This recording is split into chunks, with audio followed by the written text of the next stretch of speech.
I would not see a doctor until I have been eating absolutely clean for 6 months.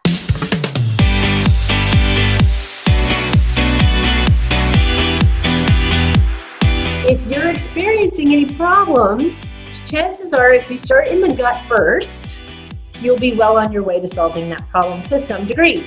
And then once you know, I would not see a doctor until I have been eating absolutely clean for 6 months. I have rid my body of antibiotics. I have nourished my body with probiotics. I have gone hot and heavy on the prebiotics. I know that I have exercised. I know that I have been fasting to regulate my hormones. I would work really hard in saunas and hydrotherapies, and I would work with hot and cold temperatures, and I would do that for 6 months before I went and saw a doctor for any specific problem